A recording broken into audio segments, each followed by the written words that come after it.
ஆஹா! நம்ம திருநெல்வேலியில இப்படி ஒரு எக்ஸ்போவா? இங்கே ட்ரெஸ்ஸு, டாய்ஸ் மட்டும் இல்லாம, இன்ஸ்டால பார்க்குற கியூட்டான ப்ராடக்ட்ஸ் எல்லாமே வச்சிருந்தாங்க. மேஜிக் பண்ற ஐட்டம்ஸ் கூட வச்சிருந்தாங்கன்னா பார்த்துக்கோங்களேன். வெளியவே ஒரு கியூட்டான பேக் கடை இருந்துச்சு. பிரைஸ்லாம் அஃபோர்டபுளா இருந்துச்சு. கியூட்டா சூப்பரா இருந்துச்சு. அண்ட் உள்ள ஜுவல்லரி ஐட்டம்ஸ் கொஞ்சம் வச்சிருந்தாங்க. அண்ட் ட்ரெஸ்ஸில விதமா வச்சிருந்தாங்க. ஹேண்ட் பிரிண்டட் சுடீஸ்லாம் வச்சிருந்தாங்க. மெட்டீரியல்ஸ் வச்சிருந்தாங்க. சாரி இது மட்டும் இல்லாம மென்னுக்கும் ட்ரெஸ்ஸஸ் வச்சிருந்தாங்க.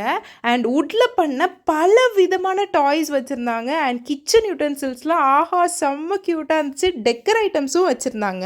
மசாஜரு, குட்டி பசங்களுக்கு ட்ரெஸ்ஸு, ஸ்கர்ட்டு, பெட் ஸ்ப்ரெடுன்னு எக்கச்சக்க ஐட்டம் ஒரே இடத்துல இருக்குது. இது போக இன்ஸ்டாகிராமில் இருக்கிற ஐட்டம்லாம் வச்சுருந்தாங்க. நானே பார்த்து அசந்துட்டேன். இந்த எக்ஸ்போ மார்ச் 25 வரைக்கும் மட்டும்தான் கொக்கரக்குளம்ல ரிலையன்ஸ் ஸ்மார்ட் பஜார் பக்கத்தில் இருக்கிற சுமங்கலி கல்யாண மண்டபத்தில் தான் நடக்குது. மிஸ் பண்ணாமல் ஃபேமிலியோடு போய் என்ஜாய் பண்ணிட்டு வாங்க. டாட்டா.